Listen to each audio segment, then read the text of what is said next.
Hi everyone, my name is Rachel de Guzman. I am your Sports on Purpose host.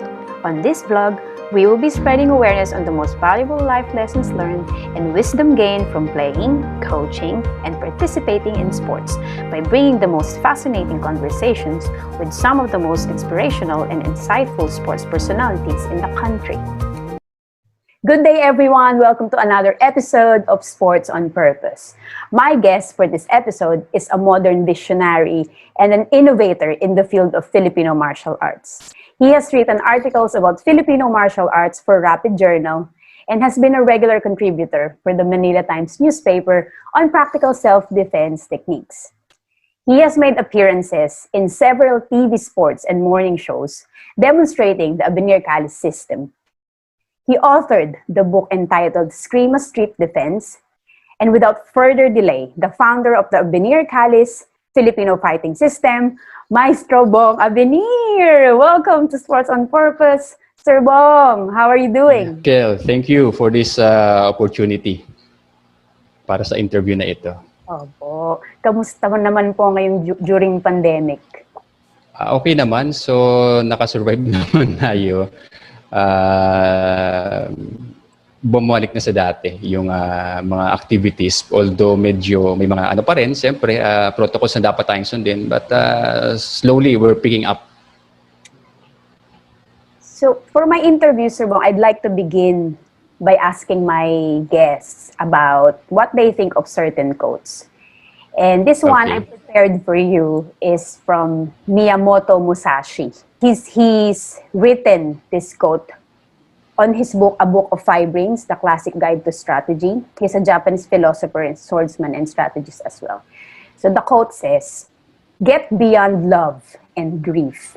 Exist for the good of man." What do you think about this quote? Okay, first of all, Miyamoto Musashi is considered the sword saint of Japan. So he is probably considered as the most formidable swordsman that had ever lived. Okay, so regarding the quote, I guess it means that when it comes to facing reality, okay, you should not be bothered with whether what you are going to do, meaning the complete surrender of oneself. Okay, so whether you are doing it out of love or doing it out of rage or whatever, once you are already committed, then nothing should be able to prevent you from doing what you have to do. Okay, so that is why he was a very, very successful sword fighter, because every time he fought with complete conviction. Okay? So whether this was a master that he was facing or it was just another swordsman that he was facing, whatever the circumstances may be, he is there. He approached fight as it is. So that, I guess, is probably for me the meaning of the quotation. Thank you for that. You're very knowledgeable about martial arts history as well. Konti lang. Let's talk a bit about you as a martial artist before we talk about you as a maestro or as the founder of the Abenir Kalis fighting system. You started training for martial arts. That's Yaoyan, yeah, to be specific. It is, in Filipino, it is called Sayaw ng Kamatayan. Okay? It's a Filipino-style kickboxing. You started training for this one at a very young age of 9. 9, wow. That's really young. What is, or what are the aspects of martial arts that fascinated you the most when you were young? Of course, when you were young, it was a different thing. Okay? It was really the ferocity, and then all that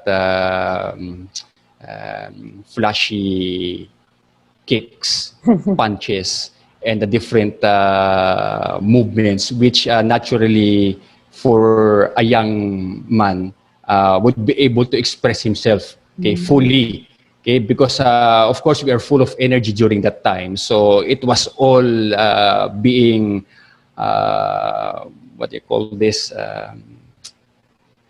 That energy that you really have to release. Okay, so when I saw that in Yaoyan, that they were really fighting hard against other martial artists as well, it sparked in me the curiosity at first. Okay, I should learn this art.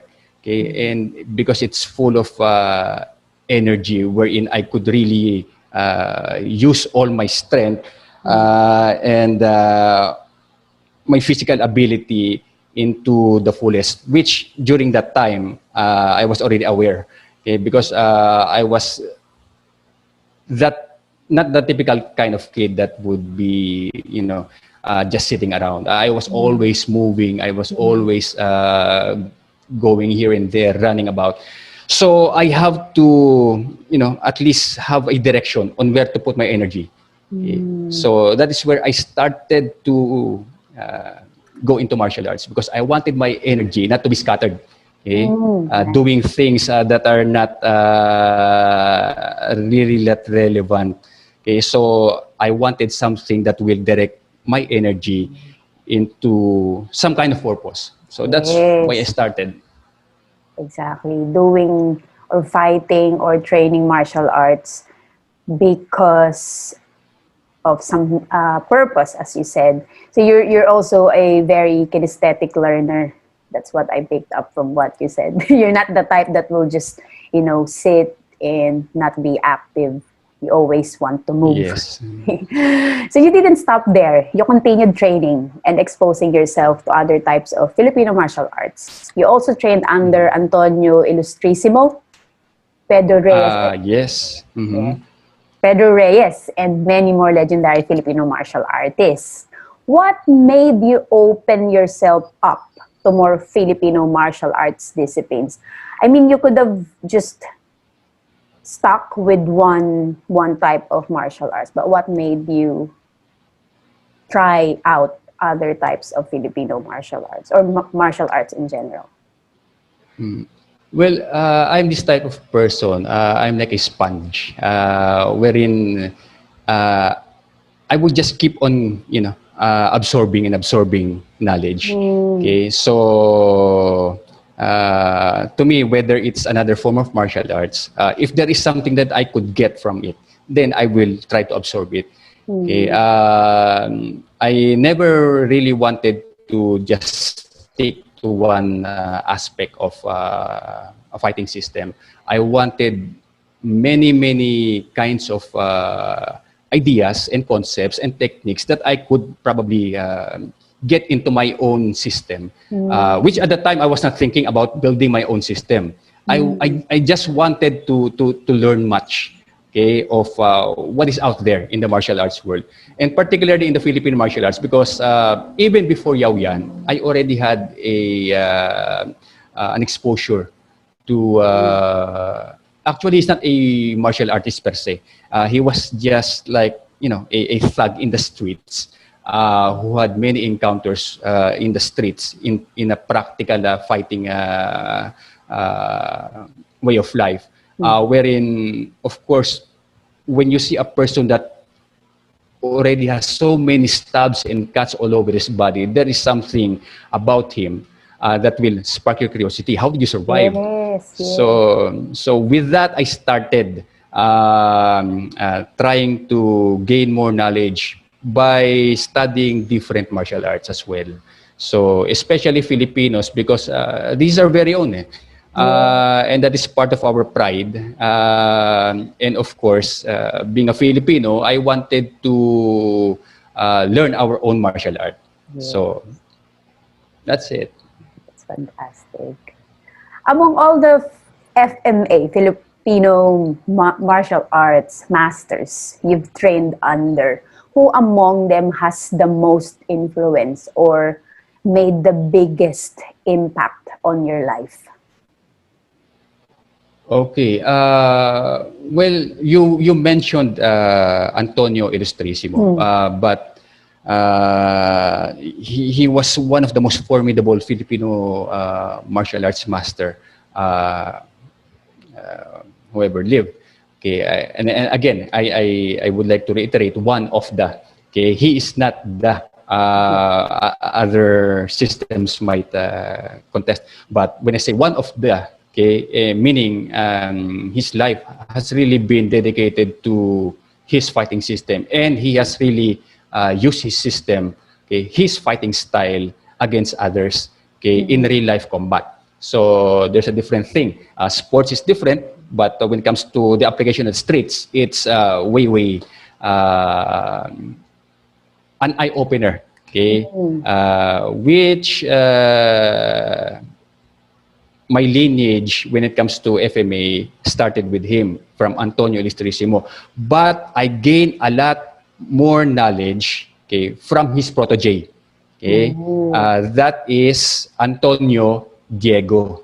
Okay, so it was Tatang Ilustrisimo, okay, the founder of the system, but I learned much under the protege of Tatang, wherein he was the one who inherited the system of the old man. So from him, I gained a lot of knowledge, okay, and that's why my utmost respect goes to him, to Tony Diego. Okay. So what's your most memorable experience as a martial artist? Do you mean in a practical sense, wherein I was able to, confront other people? It could be or from an experience in any sports? aspects. Yeah, it could be also from an organized, let's say, Okay. fighting tournament. Okay. So let's just talk about my experience in sports. Okay. So I do not like to dwell much on my past experiences in the streets because it's not that really important. Nothing much to learn about it, okay, except if people would like to know. Anyway, in the sports, when I entered in the Penjak Silat tournament, okay, have you heard it? Have you heard Yes. of Penjak Silat? Yes. Yes, Okay. yes. So very good. Yeah, during the time I was a varsity in Taekwondo in RTU. Okay, and while being a varsity, I was also a player in Penjak Silat. Okay, so I entered this competition, okay, armed with the knowledge of what I had during that time. I already knew Yaoyan, I already knew Taekwondo, but Penjak Silat was an entirely different thing. So there was a lot of sweeping techniques, a lot of throwing techniques, which I have not prepared. I just entered the tournament armed with the basic knowledge of striking and fighting. I managed to defeat one of the best fighters during that time, and so I had to fight for the gold. Okay, so but when I already faced the Philippine team player, his name is Francis Pisa. He was really formidable. So he was a Philippine team member already in Penjak Silat, and I had to face the guy. Me For gold. with almost zero knowledge. Yeah, for gold. With almost zero knowledge in Penjak Silat. Okay. And I was thrown at the floor so many times that I almost dislocated my shoulder. Okay. And then I remember the jury, which were Muslims, they called Francis Pisa, and then they were instructing him to go soft on me, okay, because they already noticed that I was already in deep pain. Okay. So it was the third round. Okay, I really had to finish the fight. I was already bruised all over. So after the fight, I got sick and then went to the hospital straight for 3 days. Okay, for 3 days, I was in the hospital. So that was my most memorable experience when it comes to sport, because it was the first time that I went to the hospital. Ooh. What's the lesson, like the biggest lesson you learned from that experience? Never enter a competition if you have very, very little knowledge of what they are doing. Okay? Yes.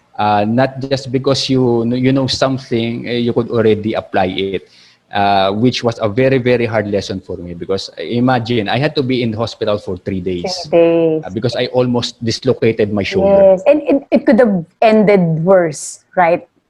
It could be more than a dislocation. Could be, yeah, it could be worse, right? That is true. Yeah. Yeah, and I was thinking, if there were no mats, if it was on cement, I could have died easily. Yeah. Okay, so you heard Just that, by a single folks. throw. So that's exactly what we want in this show, or in this podcast type of vlog, to learn those lessons straight from the athletes, from the coaches, from the people who participate in sports. That's exactly what we want to hear here, because I know they will learn a lot from that. Especially it comes from you, Sir Bong. So yeah, you heard that lesson. Thank you. yeah. That's what we want to hear here, and I've been learning a lot so far.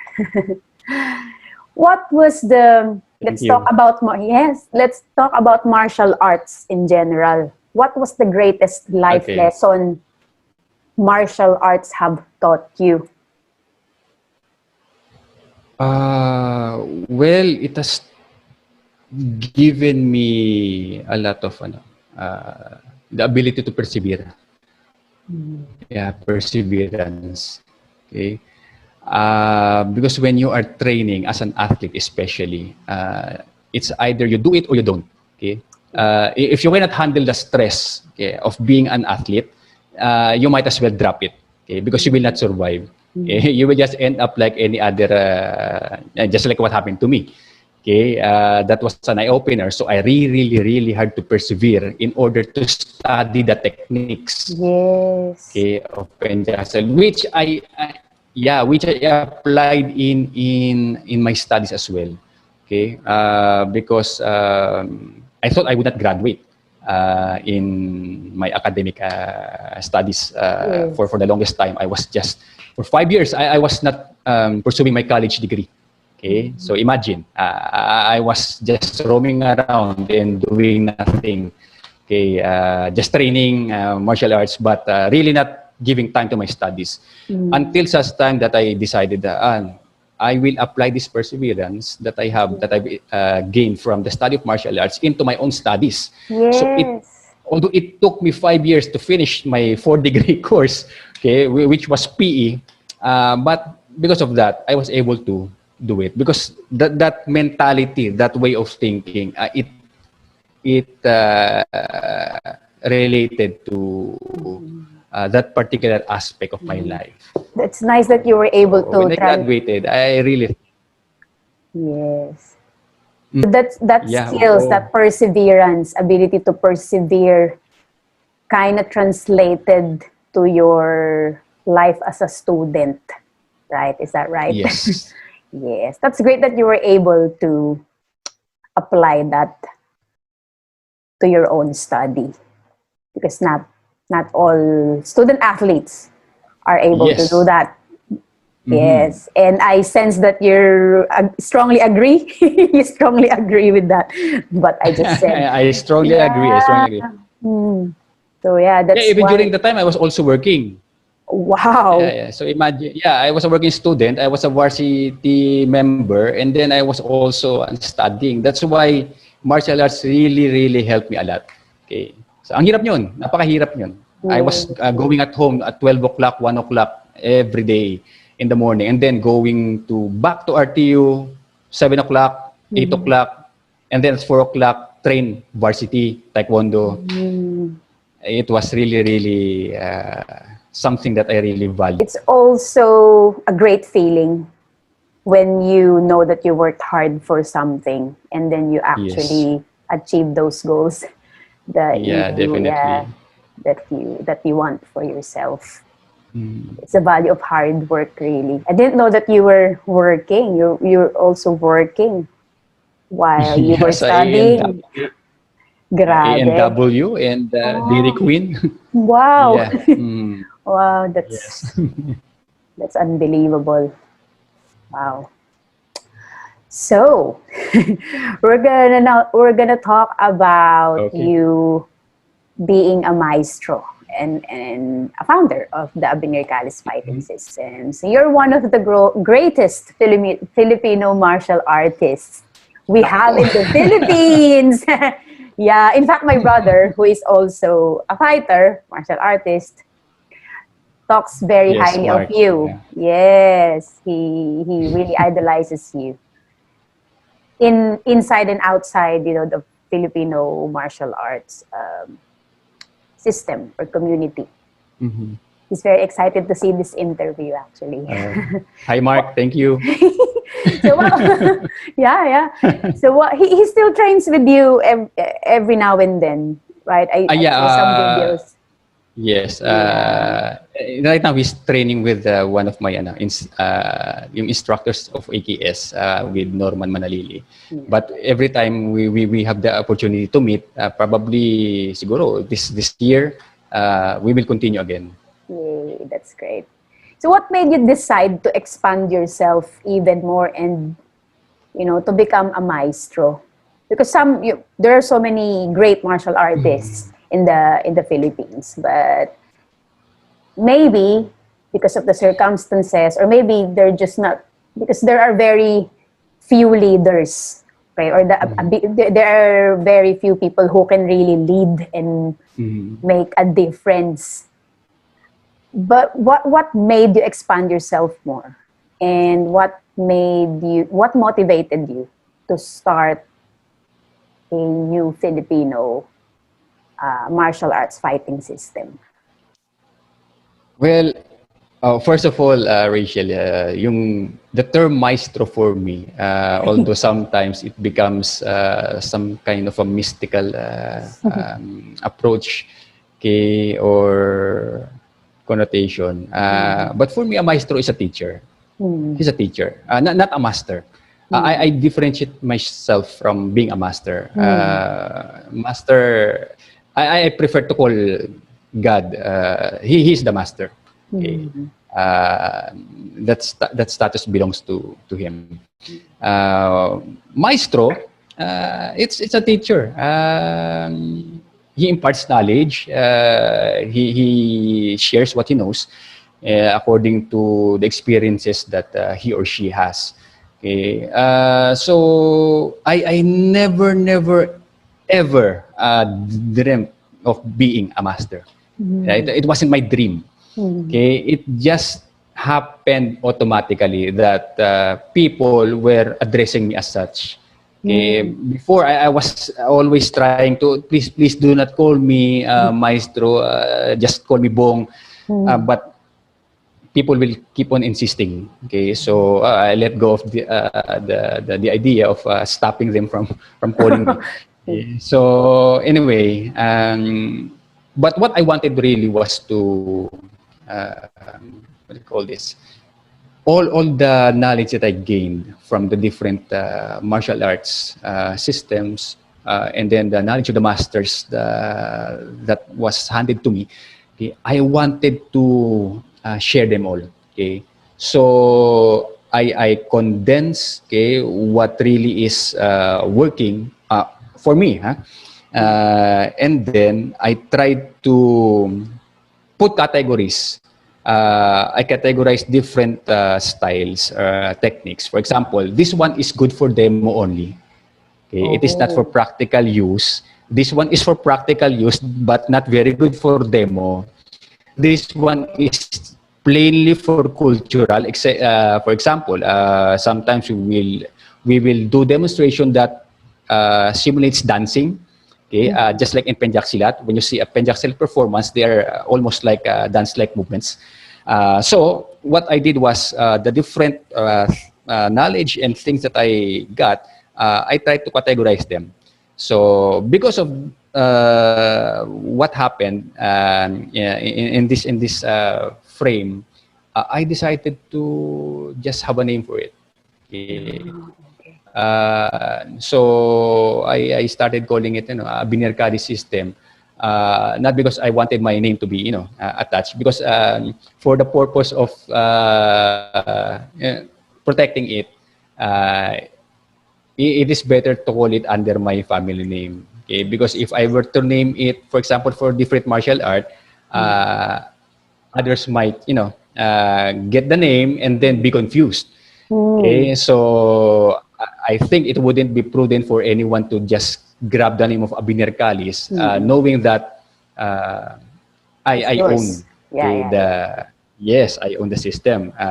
So that's what it is. Okay, it's a body of knowledge of different martial arts wherein we try to fuse. Okay, look for a common thread. Okay, which one will work, which ones will not. Okay, so and then I pass it on to my first student, and then until my first student talk to another person, and then this person also, gain what do you call this, curiosity of what we're doing, until such time we were already growing. Okay, and until I was able to introduce it in school, in the universities. That's where it all started, especially in school. I was the first one to really, during in my term in Don Bosco that time, to really introduce Filipino martial arts in that school. So it started from that school, where we really grew. Cool. So you mentioned you've been assessing or evaluating which parts of the system works, and what basically didn't work. So it has evolved a lot of times already. Yes. I'm just curious, is it still evolving up to this point? When someone, yeah, sorry. No, it's okay. Well, even I myself do not know. I could not put my system in a box and then present it as it is, and then say, this is it. This is Abenir Kalis. Because every now and then there are changes. Every now and then. So it's still evolving up to this point. Right. I do not know up to what point where it will stop. Hopefully not. Okay, because I really wanted it to be pragmatic, to be practical. Yes. So according to the times that we are in, okay, so even if I pass away and then my students are still right there doing the system, I want them to evolve. Okay, I don't want it to remain dead. Okay. You want them to keep growing. And yes. Yeah, so basically, you want to evolve according to, based on the context that we are in and based on the people involved. Is that right? Yes, that is right. Yeah. Yes, that is right. So, what is Abenir Kalis fighting system known for? Because of my lineage with Antonio Ilustrisimo, most of the time we have been really associated with the blade, okay, of Tatang. So the blade fighting system of Tatang, which is what we have been sharing with most of the videos that we were doing. But there is much more in Abenir Kalis. It just so happens that during those times, we were really very active into promoting our blade culture. Okay, we wanted the people to know that we have a formidable fighting system. Okay, I do not claim to own the blade fighting system because it is Tatang's fighting system. Yes. So we are just here, like custodians. We preserve. Okay, if for now it is not probably relevant, because no one is fighting with barong swords or with bolos in the streets. There might be, but it's very rare. But who knows? There might come a time that we will have to use these weapons again just to defend ourselves, our country. There might come a time. We will never know. So better preserve it, keep it, and then when the time comes that you need it, it's there. What makes your system Filipino? By the mere fact that well, because I'm Filipino, my mindset is Filipino, my concepts are more of Filipino, and the styles which I have really adhere to is more of the concept of Filipino. So it's really Filipino. Okay, with just a little bit of influence from other martial arts, foreign martial arts, but it comprises probably 80% of Filipino concept, Filipino fighting system.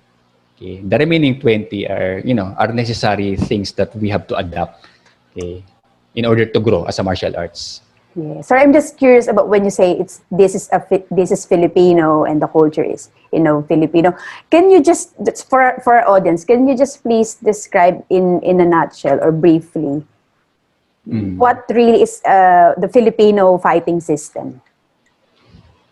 Filipino fighting system is a practical system, pragmatic system, wherein it is effective for self-defense in the streets. Self-defense, yeah. Yes, or if you are invaded at home by evil people. Okay, this might sound a little bit off. That's why I really like women to learn how to use the blade, because in our culture, even until now, sometimes women are perceived to be somehow, when it comes to physical, a little bit, I hate to say this, but it's the norm, like the weaker sex when it comes to physical. Okay, Yes. Men are usually the stronger ones, but that is not entirely true. Okay, Yes. I do not believe that. Okay, all the time. Okay, that's why I wanted our Filipino women to study the blade fighting system of our ancestors. Because during that time, before the Spanish came, we already had the babaylans. We already had our women who were leaders during that time, and they were capable of defending themselves. Yes. Okay, they were very, very capable of defending themselves. An example is the wife of Diego Silang. Okay? She was a fighter. Okay, and she led men. Okay, that were hard men during the rebellion. They fought against the foreign invaders. So right now, in our context, it is a different setting. Yes. There are a lot of people out there who particularly like to harm women. Yes, that's true. And if you will not help them, arm them, okay, teach them, what will they do? Okay, the police are not there all the time to help. Yes. Even their husbands, even or boyfriend or something, their brothers, they're not always around. Okay, during times of troubles. So it's a good idea for women to really know how to defend themselves, to fight, okay, to use weapons. Yes. It's important. Okay, let me tell you, Rachel, if somebody comes inside your house and, for example, armed men, okay, with knives, what is the most probable place where you can run to, okay, where you could get a weapon? Tell me. Kitchen. It's just beside me, actually. And like what few is the steps weapon? away from knife. Okay, and Like bread knife or yes. That's it. Whatever. As long as you have an equalizer. Okay, you are not totally helpless. Okay? You are not totally helpless. If you know how to fight, then you could give them a hard time. Okay. Yes. That is the main concept of what Filipino martial arts is. Wow. Okay, preservation of life. Okay, we have to preserve our life, our dignity. Okay, we don't let other people just trample it and destroy it, just like that. Okay, we have to fight for it. And I also appreciate that you're really using this fighting system for a greater good. Because the message that I'm getting from this one is, you see this sport or this system, this martial arts, to empower women. Yes. Okay, that's what definitely. I really like the most about this. And it came from you. It came from you directly. That really means a lot to me as a woman. Yeah, I feel like I should learn. I should start learning. We can Yes, you actually, should. yeah. Well, my brother has been encouraging me to Yeah. participate. Yeah, I think yeah, I should learn. Yeah. I am learning a lot here, Sir Bong. Thank you very much. So what makes, just to wrap it up, what makes Abenir Yeah. Kalis fighting Right. system unique?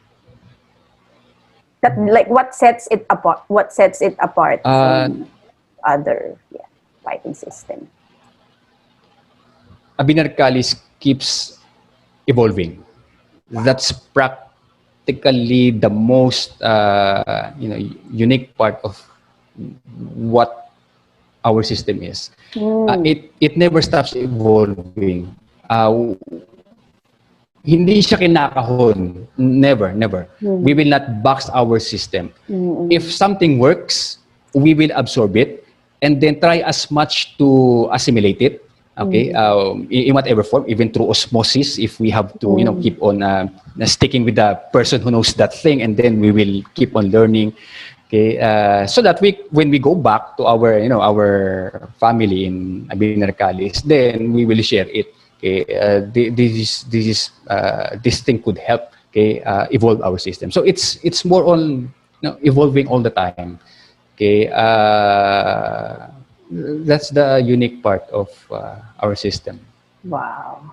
I guess. Oh, that's great. You know what? With that kind of mindset, you really are a game changer. So you're really a perfect guest for this type of series. That's why when I was reading about it, I've known you. We've met 4 or 5 years ago. Yes, yes. In our gym. Remember that? In your gym, yeah. Yeah, and I wasn't really aware of who you are, but my brother was, oh, you know that, malupit yan, grabe yan, legendary. Sabi ko, oh, okay. And then I searched your name after that. Oh, okay. I was like, oh, aha moment. So, he's an innovator. So he started his fighting system, etc., etc. But I wasn't really into vlogging that time. But since then, I've been following you and, yeah, checking out your posts. Okay, Thank you. Yeah. Thank you. So that's why I really do think, and many people will agree, that you are indeed a game changer. You're a living legend. Thank you, Rachel. Yeah, your legacy as a maestro or a teacher is so widely known, not just in the Philippines, but also globally. You are indeed a game changer, Sir Bong. Salamat. Yes. My next question is, why are Abenir Kalis fighting system and the Eskrima Street type of defense so well received and so successful, not just here in the Philippines, but also abroad? Are you referring to the book or the system itself? I think they're both. Oh, let's just choose the system for now, so just more, because it's more broad. Okay, so we can cover more. Yeah. They saw the practical side of what we were doing, because not to belittle or bash other systems. They have a different approach. But what we did was to simplify things. We wanted it to be easily learned by anybody. Okay, that's why I was always telling anyone who wished to learn, on the first day, you will learn something. It will not be for weeks, for months, or for years, wherein you will be able to learn how to fight. We will not start with you with so many irrelevant movements. Okay, on day one, we will give you something that you could use. For example, if after 2 hours there is something that will be embedded in you that might help you to deal with that kind of situation, whether it's your decision is to run or to fight. At least you already have that kind of feel, okay, during the first day. because we are not so much into prolonging, okay, the teaching method, wherein we were going winding detours just to, prolong the student. No, on day one, I will give you something that you will, really learn. Okay, get something out of it. Okay, for example, if I teach you the knife, then that first day you will be able, somehow you will know something on how to use that knife. That's the main concept. That's why it was well received. It was easily understood. Yeah, you know what? We can just send this interview to people who are interested to learn more about you, and they can just listen to this. And I think I'm convinced that I must now enroll to your, definitely I am hearing it straight from you. So we can just send this. For example, somebody asked me, what do you know about, I've heard about this Abenir Kalis fighting system. What do you know about this? I'll just easily send this link, and I'll just send this link to them, and they can just listen to you. And I think they'll be very, very convinced that, they should learn your system. So Thank you. Yeah, what is the most pivotal moment in your career as a teacher? Because you don't want to be called maestro. Okay. Yeah. I was there in Binondo. I was training with my teacher. He already passed away, Tony Diego. And I was waiting for him to come over. I was in this building in Binondo. And on the other side of because there's a river. There's a river that separates streets. Okay, I was looking. It was already around 9 or 10 o'clock. And from afar, when I was gazing at the window, from afar, I saw this woman. She was walking alone. And five guys out of nowhere just swarmed her all over. And I was just looking. I could not do anything. I could not do anything because actually it was so far. Okay. It just so happens that I was high up on a building, and I saw what was happening to her. I noticed the people were closing the lights. The houses, the doors, the windows, when they heard the woman scream. I was expecting anybody would go out and help. Yes. No one did. No one. And the woman was dragged down, and then they got everything from her. It was a good thing that they were just interested with the things that she had. And then they left her. And then as soon as they left her, that was the time that the people started opening the lights, opening the door to attend to her. But during that time of need, they were not there. So that was a pivotal moment of my life. It opened my mind. It really opened my mind that this should not be. Shouldn't be happening, no? This should not be happening. As a man, okay, and seeing that kind, it violates my principles, my philosophy, my manhood. If I will just, not be interfering for any kind of help that I could give. Okay? Imagine if it was worse, then she could have died. Okay? But no one was there for her, and she was just in this vicinity of many houses, okay, where people could have helped. Okay? So because of that, I began to think I have to do something about this. Wow. And it took me 3 to 4 years, I guess, before I was able to really develop. Because of that, that was the most defining moment in my life as a teacher.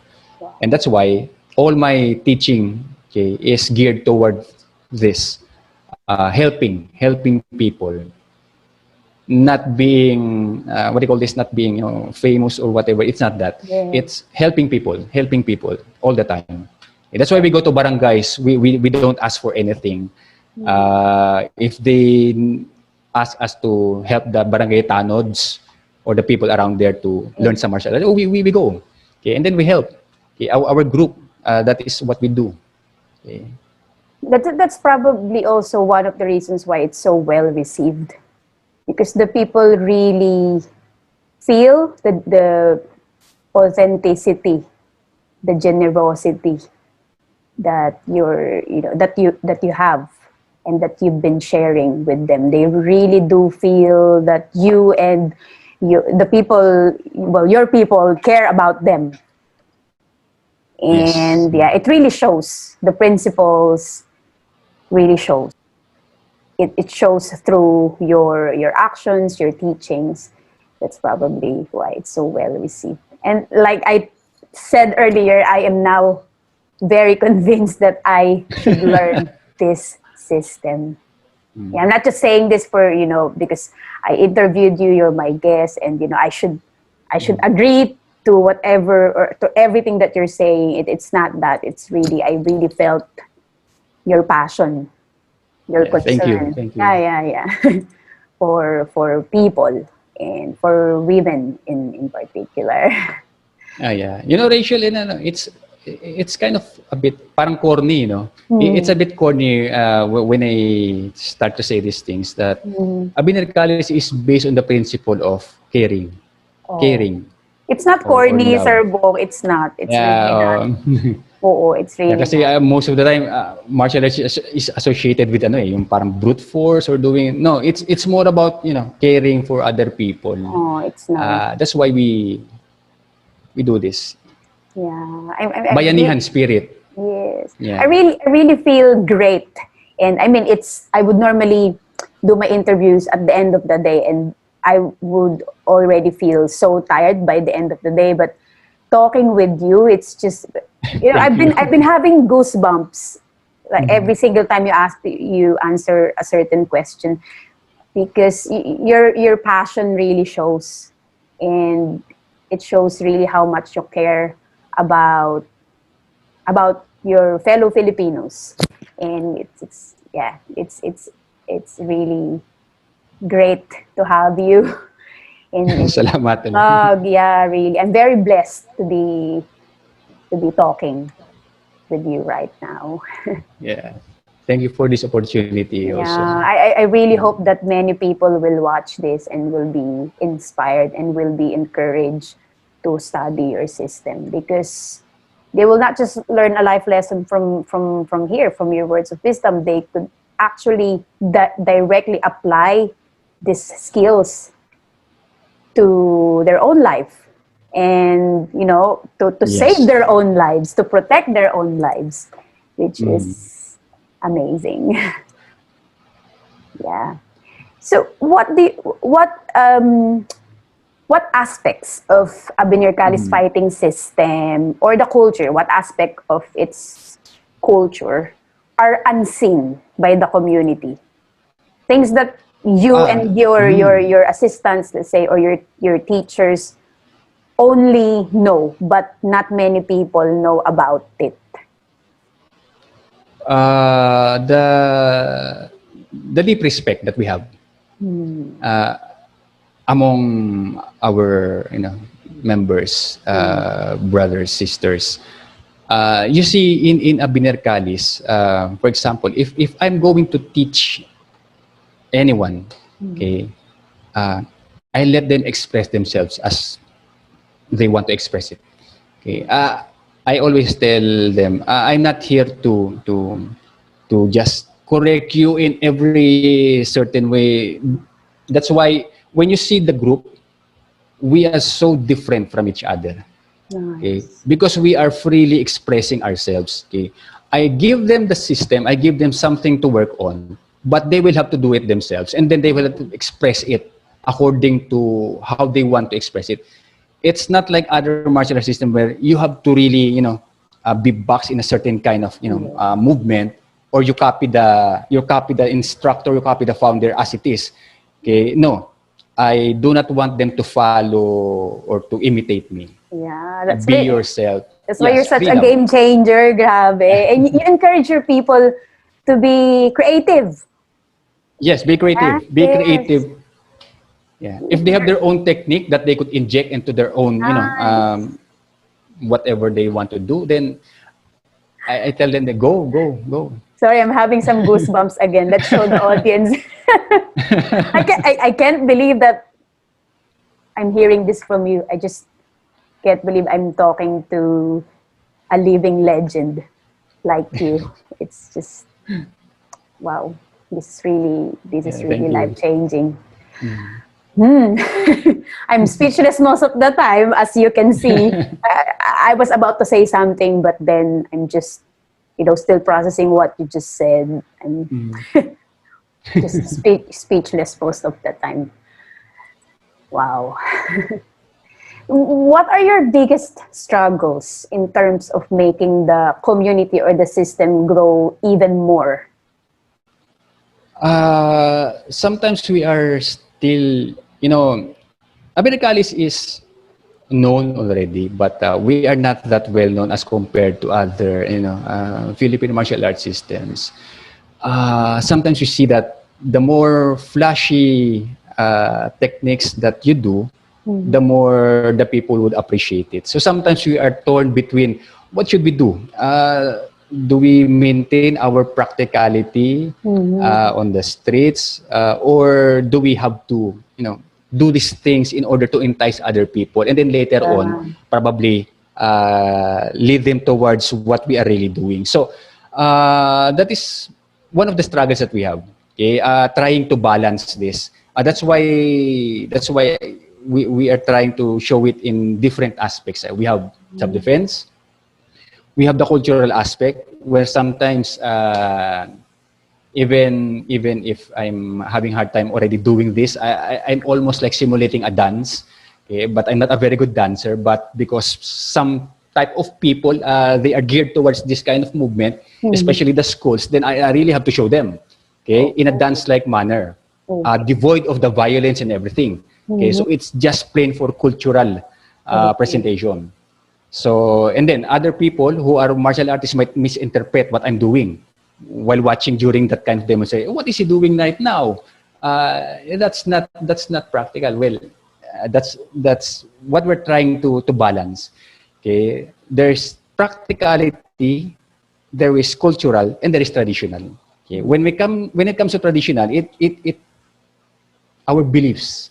Okay, we have to protect our cherished beliefs. For example, yung pagmamano, okay, that is part of our culture, which is slowly disappearing. Ngayon, kiss na lang, di ba, sa pisngi. Minsan so, wala pa nga eh.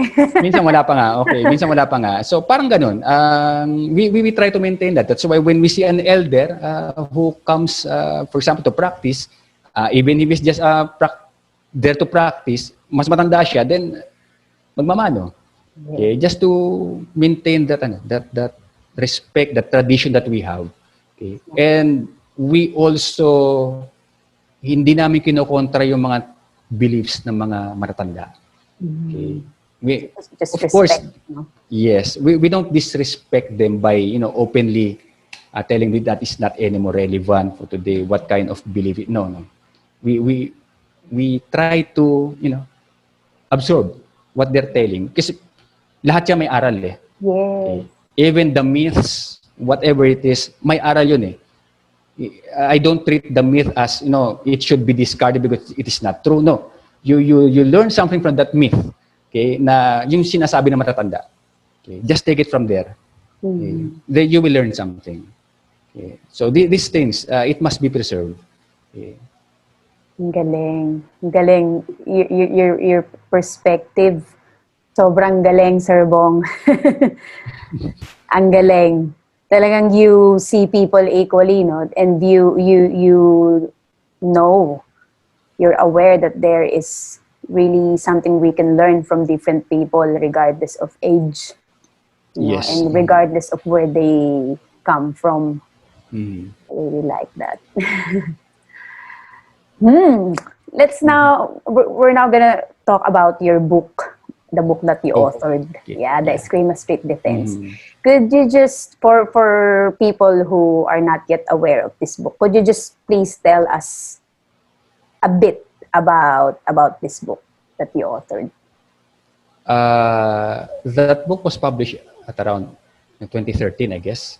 So medyo matagal na siya. But during that time, with the knowledge that I had, it was already, poured there. So everything that I learned from the different masters, I wrote it down. Okay, try to condense it, and because I wanted the people to have a glimpse of the beautiful concepts, values of Filipino culture in terms of martial arts. Okay, so it's a culture. Some might disagree. It's not part. It is part of our culture. It is the very thing that we did. Okay, our ancestors to defend ourselves, to free ourselves. That was during the time when Magellan, came here, and they wanted to invade our country, and it was our ancestors who knew how to fight, okay, who used this in order to preserve their identity, their culture, their tradition. Okay. Unfortunately, because they are more well-equipped after so many years, when they come back, they were successful in dividing us. But during the time, that particular martial art, whatever they call it, really saved them, okay, from being conquered. Okay. So it took the Spaniards some years before they went back and tried to conquer us. So it was Filipino martial arts. Okay. So it's part of our culture. Nice. So, Sir Bong, one of your self-defense fighting principles was stated in this book. It says, run if you must, fight if you must, but whatever you do, do it decisively and quickly. And attack, attack, attack until the assailant ceases to be a threat to your safety. Could you please elaborate more on this principle? The basic idea of that principle is never to give your attacker a second chance. Never ever give your attacker a second chance. I had this story wherein this guy wanted to, knife this particular person, and then when the other guy picks up a larger knife, the other person immediately made a diversion, and the diversion was, wait, what is your family name again? So let's say it's Santos. Santos, so you're my relative. I do not want to fight my relative. Okay, I'm sorry. I didn't know you're my relative. Okay, so and then the other guy was this larger enough to defend himself.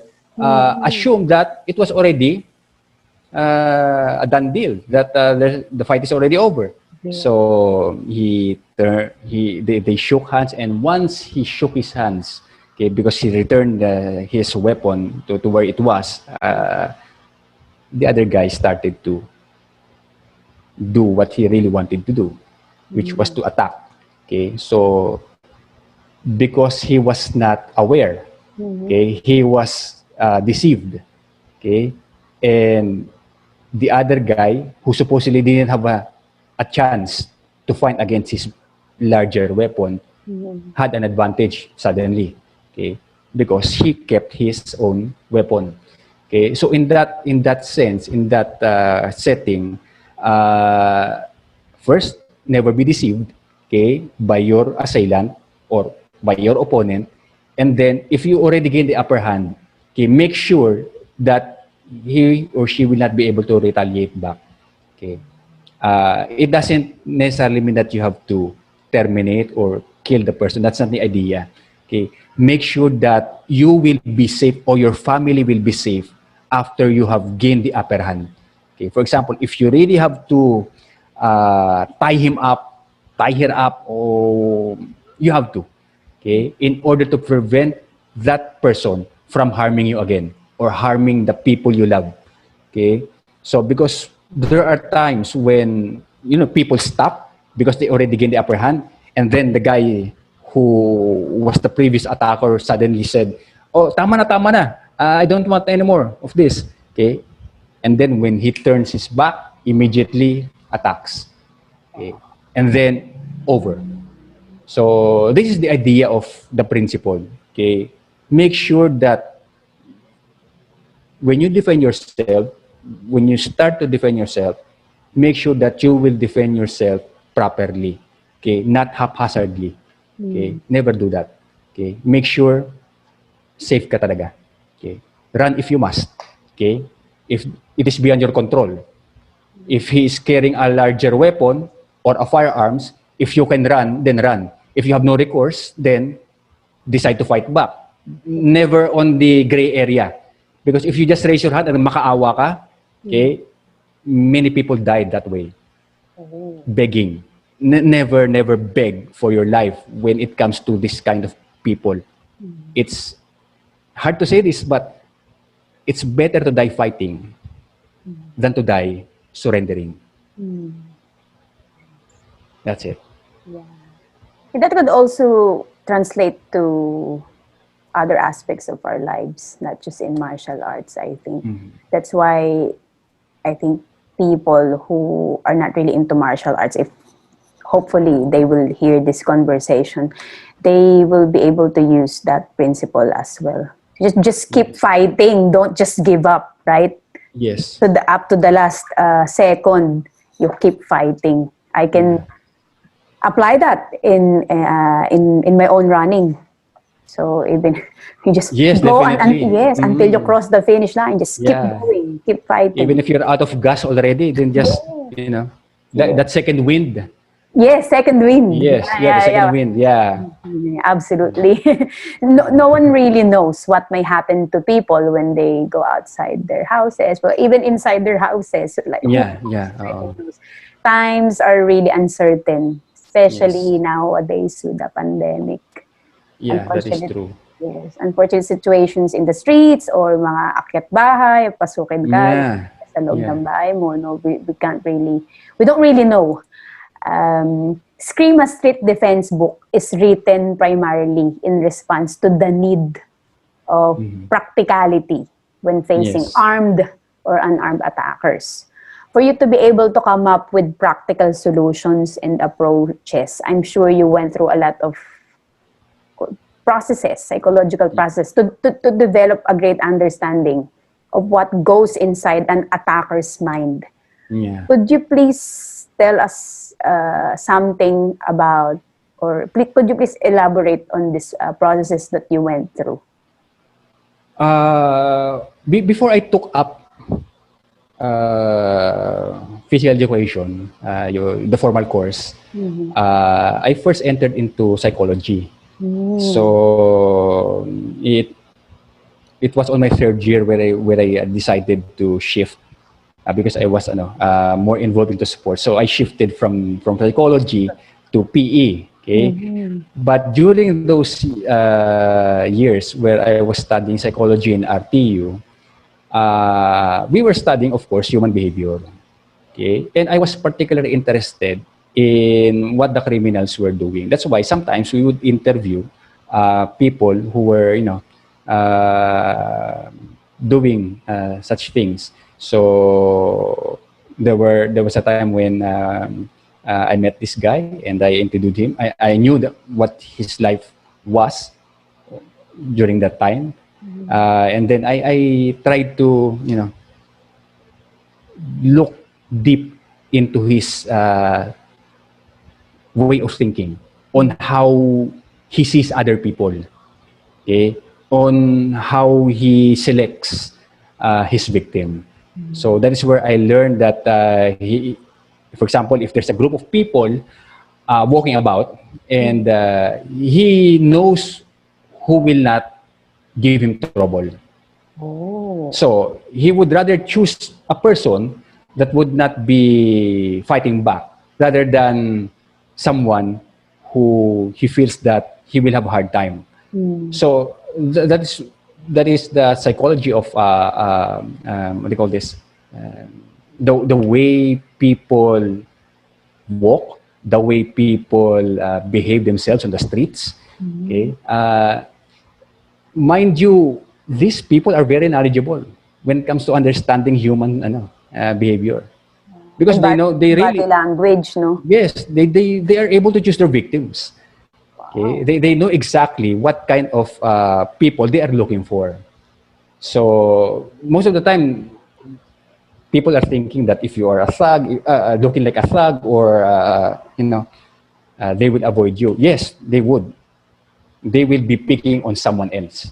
Okay, that they will be able to easily rob, easily, do whatever they want to do. So that is part of my my learning. Okay, and I added that to the knowledge which we were discussing during that time in our classroom. So, and then of course the experiences that I had, boys will be boys sometimes. When you go out on the streets, you'll be facing people that you would be picking a fight with, or they will be picking a fight against you. So it's like those experiences added also.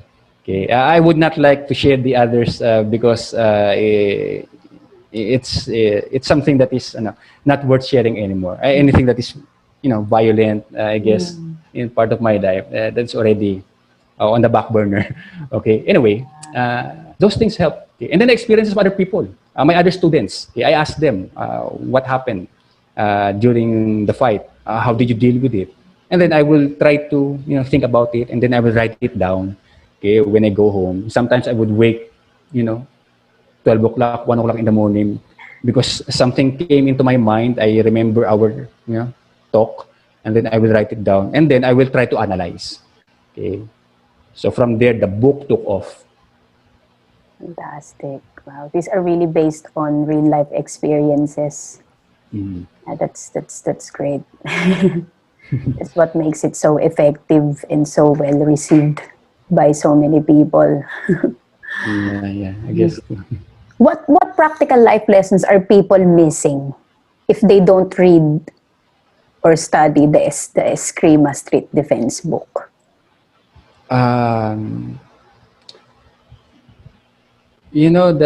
concept of survival. Survival.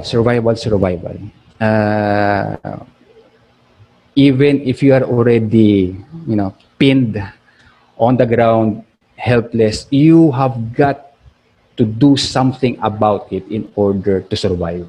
Okay? Don't give up. Don't give up. That's what the book is all about. The techniques are just there. Anyone could learn techniques, even from other martial arts who are also effective. I'm not saying that mine is the most effective. No, it's not. There are tons of martial arts out there that are effective for the streets. Okay? This is just our expression. It just so happens that it is our expression. But the survival aspect, you see, I have seen a lot of victims. You could just go on YouTube and see how they, let themselves be attacked. Okay, and they do nothing about it. They just, crumble all their defenses, and it's over. Okay, like I've been telling everyone, it's better to fight. It's better to die fighting, not giving up on your life. Okay, especially if you have children or a wife that you have to protect.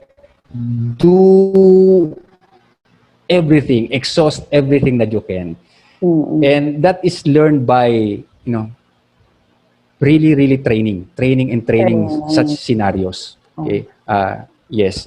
Although it is not the real thing, it is probably closest to the real thing that you can do in order to simulate attacks. Okay, so that's our main objective, to create awareness for people to learn how to adapt the concept of survival. Okay, kaya kahit sila mapunta, yung concept ng survival andon, not even in martial arts, kahit sa ibang concept. For example, this pandemic, okay, some people died because of depression, okay, right? Pero some were able to survive, even they already have all the means that of surviving has almost been exhausted, but they still continued. Okay? So may mga taong ganun eh. And this is what we try to share, inject. So what's your view on, naisip ko lang bigla, because I've heard this before, when, especially sa babae, pag yung na-hold up na po ako once when I was in college. Okay. I was on my way to UP Diliman. I was in, I forgot what road that was, but I came from Quezon Ave MRT, and I had to ride the jeep. So, lagi kong naririnig, lalo na sa matatanda, opo, na bigay mo na lang bigay mo na lang yung cellphone, okay lang, kaysa masaktan ka. What's your what do you think about that? I hear that a lot, up to now. Yes. They were right. Lahat yun. Tama yun. Cellphone, wallet, pera, you're going to gain it back eh. You're going to have it back. Hanggat buhay ka, you could just work for it eh. Tama? Yeah. But if you lose your life, then there's no way for you to gain it. You have lost everything. Okay? That is the only reservation I had. Okay? But if they are bent on destroying your person, your life, that is a different story. That is a different thing. That is where your killer instinct should come out. Okay? It should come out. Okay? Because you're already trying to deprive me of my life. Okay? All the loved ones that I have, okay, will be losing me. Okay? What if I'm supporting somebody? Okay? She will be losing that support. Okay? Yeah. So, because of love, because of care, that thing will come out. Okay? For you to realize, no, I have to survive this. Okay? I have to fight this. Okay? So, that's the only time that you really, and I will advise you to go all out. Okay? To go all out. Kung papatayin ka na eh. Diba? Yeah. Now, papatayin ka na eh. Yeah, I really understand what you mean. I just thought of asking you because some people, the people who are listening, I mean, right now, or who will be listening to this, because this is recorded, might be thinking, ay, bakit ako lalaban? Baka lalo lang akong mapunta sa peligro. Why don't I just give my... But it's nice that you were able to clarify that. Yeah, that is the usual reason that I'm hearing. Bakit ako lalaban? That already itself is a defeating statement. Defeated ka na. Okay? Wala na. Basta pag may lumabas na ganong senaryo, you're thinking of, no, give up. So kung papatayin ka na, you give up. Papatayin na yung halimbawa, mga anak mo, you give up.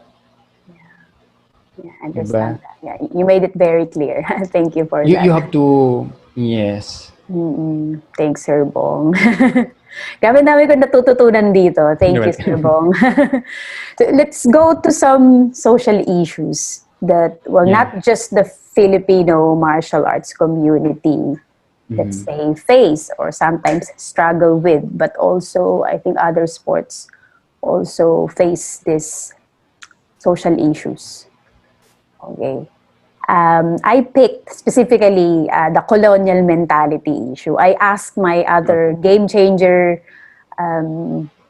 guest last time about naman sa body positivity. Now I'm gonna ask you about the issue that we're battling with the colonial mentality. So okay. I'd just like to know what you think about this one. So we battle colonial mentality in our everyday lives. Colonial mentality is, as you know, is described as having a perception that some cultures or ethnicities or some sports are inferior to others. It is a direct consequence of the Philippines' long history of colonialism. Yeah. Yes. And us speaking Taglish is, well, I'm guilty of that, is a perfect example of that consequence. But it's been there.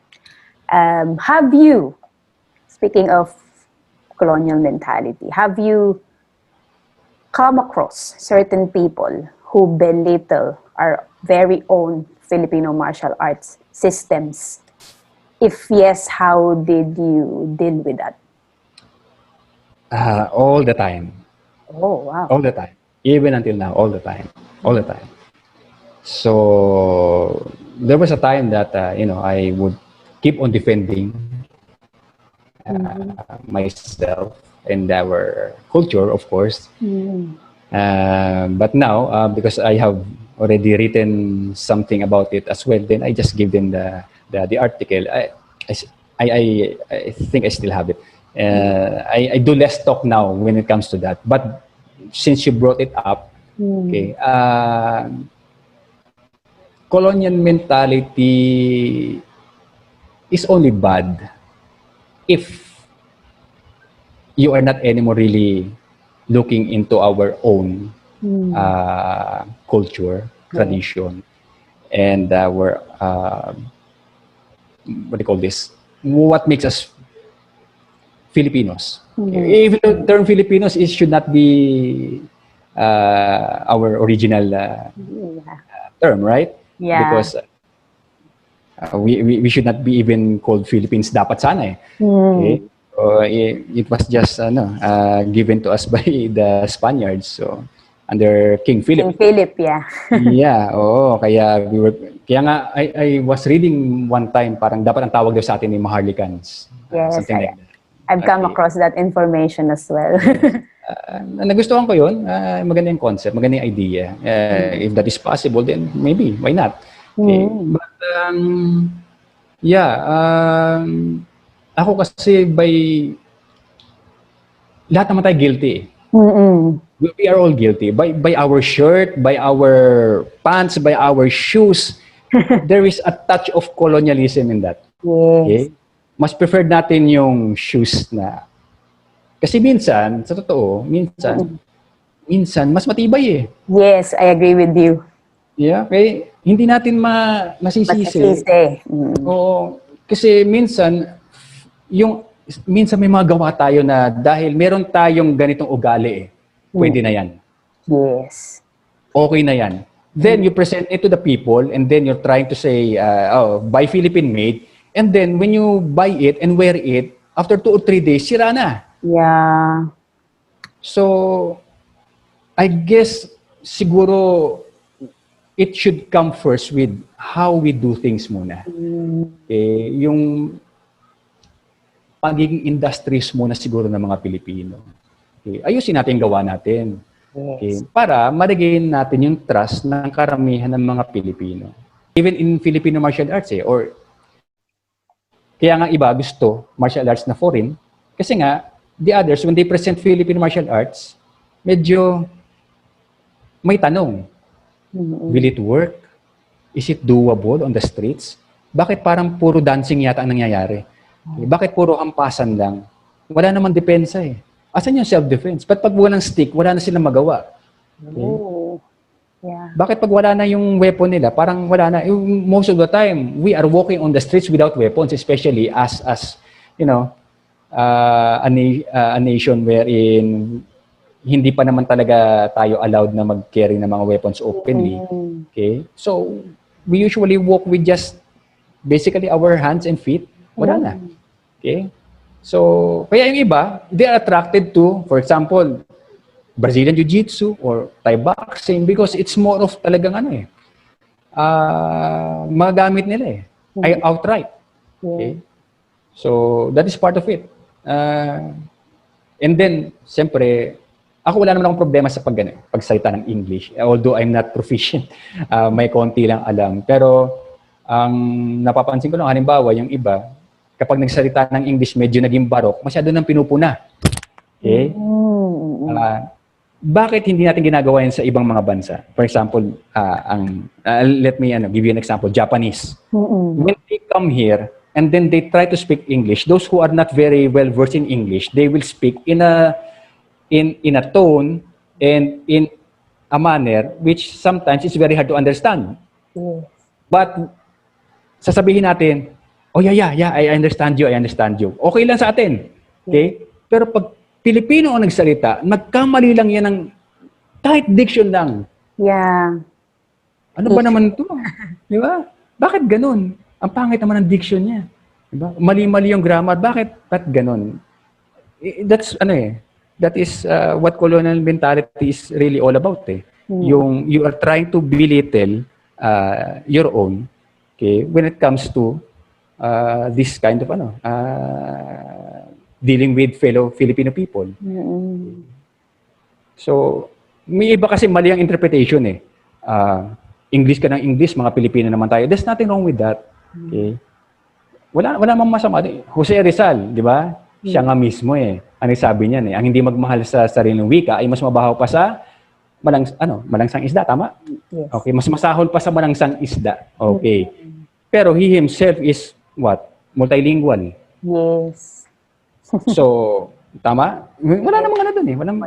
It's how you deal, it's how you think, it's how you act. Okay? That makes us colonial. Okay? Yeah. So, sa tingin ko yun. Baka yun yung, baka mali din ako, baka may okay lang. Sige. No, that's great. You made so many great points dun sa mga sinabi mo. And marami tayong iba ding na-touch. Kasi they're interrelated eh. These issues are very interrelated in terms of consumerism, in terms of speaking different languages. Yeah, but I agree with you that it's really how you deal with people, no? Just treating people with respect. That's the very basic, regardless of where they come from, di ba? Yun naman talaga eh. Yeah.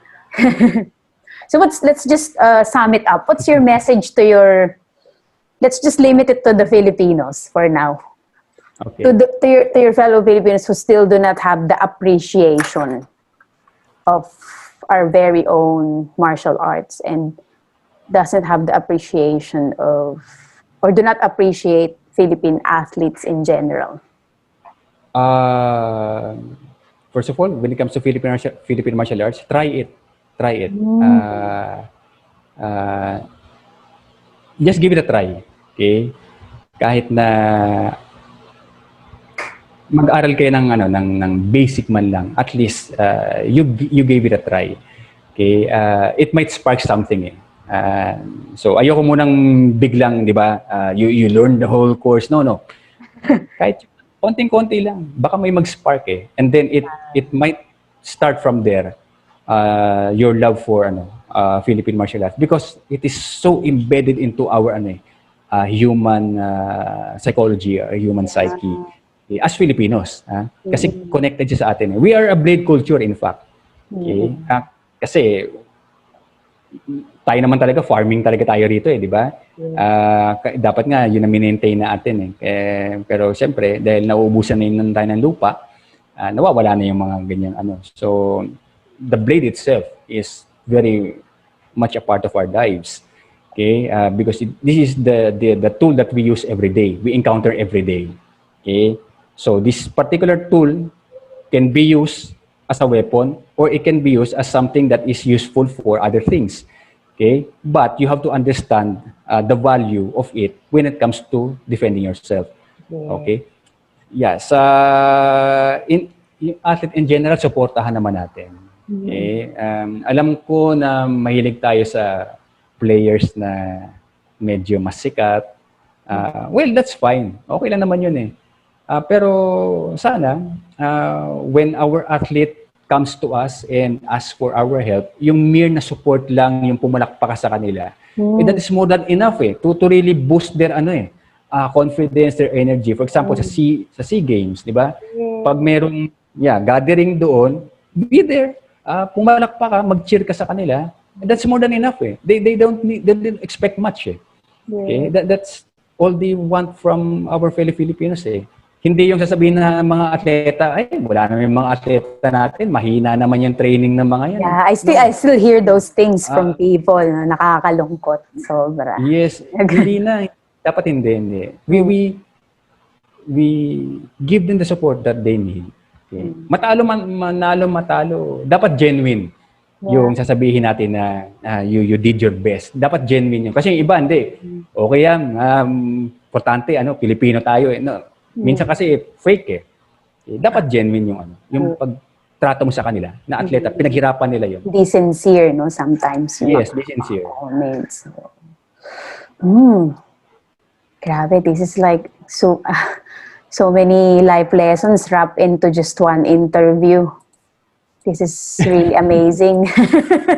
Grabe, your words of wisdom just goes. Talaga sobrang dami, sobrang taas ng level. What is the future of Filipino martial arts? How do you see FMA 10 years from now? It will still continue to thrive because of the aspect of practicality. I hope they will remain that. That's why you don't see much of the martial arts. For example, in Japan, yung swordsmanship nila, it is just there sa mga dojo. Pero select ang mga taong nag-aaral. Very few. But unlike Filipino martial arts, it is very, very pragmatic eh. If you learn, for example, how to wield the stick, then you could translate that into using the umbrella, into using everyday materials that you can find. Pag marunong ka ng knife, kahit ballpen ang hawak mo, if you know how to use it, you practice it, it is right there and then a tool that you could use for self-defense. Kaya very practical siya. Kaya hanggang ngayon, talagang hinahanap pa rin ang FMA. Kasi nga dahil sa aspect na yon. It was the genius of our ancestors that hindi ko sinasabing tamad yung mga ancestors natin eh. Kasi ang iba kasi, for example, in Chinese martial arts, they have a different fighting form for the stick. They have a different fighting form for the so-and-so blades. In Filipino, once you know the hand movement, you also know the stick movement, you also know the knife movement, all in one. Pare-pareho ang structure with minor changes. So you will not be lost. Okay? Just as long as you are guided by proper instructors who know how to really teach this very well. Marami niyan dito. Yeah. It's nice also because the skills are transferable from one Filipino martial arts to another. That is true. I think very convenient or easy to adjust from one martial arts to another. I'm learning a lot here. So we're gonna wrap things up. Okay. And thank you for being so generous in terms of answering my questions. I call this part Fast 5. Okay. Yes. So only you're allowed to. I just made this rule up. Okay. You're only allowed one to some phrases. I mean, to answer just maximum of one sentence. You can't explain. I'm sorry. I'm getting nervous now. Right. Okay, sige. So, first question. Okay. What makes FMA relevant? Practicality. What do FMAs have that international martial arts don't have? The deep understanding of blade culture. What are you willing to give up for your country? My life. What must we do to elevate each other as a society? We try to revive our bayanihan spirit. Pagtutulungan. Great answer. If you are asked to create a law that will promote street safety, what would it be? Empower everyone. Okay? With learning or weapons. Okay. Allow them. I'm sorry, progan ako Progan ako. That's all right. Okay. Sometimes we have to take sides, diba? And I'm sure you have a very good reason for that. Yeah. Last part, fill in the blanks. Okay. Oh, okay. This is just to wrap things up. The one thing I must let go. Fill in the blanks. To live a better and more fulfilling. Oh, wow. That's also my answer. I was trying to answer this when I was making the question. Yes. That's one thing that I need to let go as a person. I'm still working on it. I think we do have to work on it every single day of our lives. Every day. It's very difficult now to let go of the ego. Right. Second, the most important thing someone must develop to excel in martial arts. Mind. Really the mindset, no? Mind. Yes. My biggest Anybody could acquire skills. Yeah, anybody could acquire skills. Eh. Yeah, This one is difficult. my biggest contribution to the FMA community, culture, or system is Yeah, sharing our knowledge. Okay. fantastic. Second to the last, Filipino martial arts organizations contribute to the betterment of the country in general by Instilling love for our culture, our tradition, and our beliefs. as Filipinos, right? As Filipinos, yes. Yes. Last one, the change that Okay. I will promote in order for the Philippine martial arts or sports, Philippine sports, to be more successful is. Respect. Oh, Respect. wow, you answered my questions so well, and most of them based on your rich experience as an athlete, as an innovator, as a person. This is really life-changing, Sir Bong. Thank you for giving up your time Thank you, Rachel. No for problem. talking with me. Oo, this afternoon. Maraming salamat po. Are there any things we didn't cover that you wanted to talk about, or any message you want to send the audience? Ano pa ba? Well, siguro, I'll just leave a message to everyone. No? It is our right to defend ourselves. That is our right. That is our basic right. Okay? Huwag nating iasa sa iba. Huwag nating iasa sa iba. It is us. So whatever that may be, self-defense can come in any form. Mag-hire ka ng magaling na attorney, self-defense yun. Okay? Mag-aral ka ng martial arts, self-defense yun. Mag-training ka para lumakas yung immune system mo, self-defense yun. Yes. Okay? So, self-defense is not limited to fighting. Self-defense is so vast, okay, that you could apply in almost everyday aspect of your life. Okay? So, yun ang yun ang message ko. Nice. That's a very nice message. I can also relate my running into that. Running is actually a form of self-defense from what I picked up. I can just run. If you can run, you can most likely you can avoid unfortunate situations. Oh, thank you, Sir Bong. Grabe. Thank you so much. More power to you. How can they find out more about you? Though I will post some details, but how can they find out more about? Yes, they could check our blog site sa Abenir Kalis blogspot, or dun lang sa aming Abenir Kalis fighting system. So, or check our Facebook, yun lang. Wala na. You also have YouTube channel, I saw. Yeah, yung YouTube channel namin, Abenir Kalis. Yay! Thank you so much. Walang man, Rachel.